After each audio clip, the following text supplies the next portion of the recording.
The first time I saw my dad on TV was in a movie called 21. He held the door for the main character, smiled, and said his lines. To be honest, I've watched that scene 1,000 times and I still can't figure out what the fuck he said, but I know that it was one of his proudest moments. Because to him, being an extra just meant he was extra famous. You see, my father was an actor. And though he didn't make a living from acting, acting was his living, which is fitting.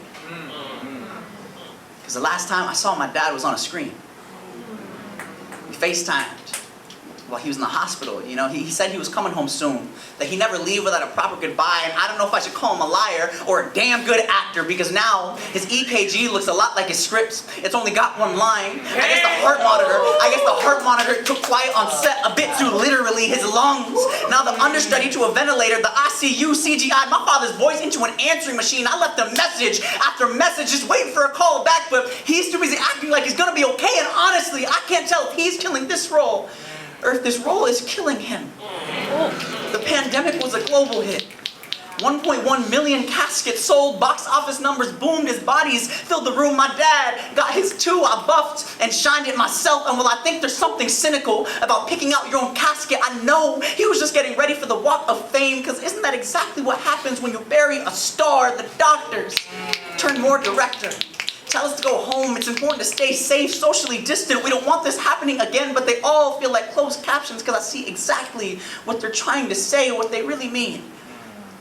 Is that like any disease, he had to have gotten it from someone. And this is the plot twist I never saw coming.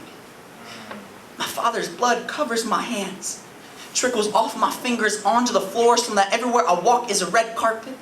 Every step is a reminder that I'm the one who brought home the disease that made my paparazzi what they didn't tell you about COVID. It gave birth to a generation of kids who were responsible for their families' funerals. I made a monster out of the mountain that turned me into a man enough to load this gun, man enough to aim it at my head, man enough to put it down, because I'd rather carry all this weight myself than have my mother carrying mine instead, because while I stand on the stage, his remains sit on the shelf like the Oscar he never won, but still, it's a spot he gave his life for, turning heaven into Hollywood. He was a classic man, one of the good fellas, strong as a raging bull, but when his body starts to shudder, I lend my mother my shoulders least, because I can't imagine how hard it must be to long for her husband to sing, even when the score says he won't. How can I not feel guilty? When every time I look at his urn, all I see is my reflection. Because to be a son is to be your father's understudy, to know your lines, to play the part, to never break, so that when God yells action, I can put on a smile, lift my head to the sky and shout, "Look, Dad, I'm finally wearing a mask." And I'll keep it on until the credits roll and the director finally yells, "Cut."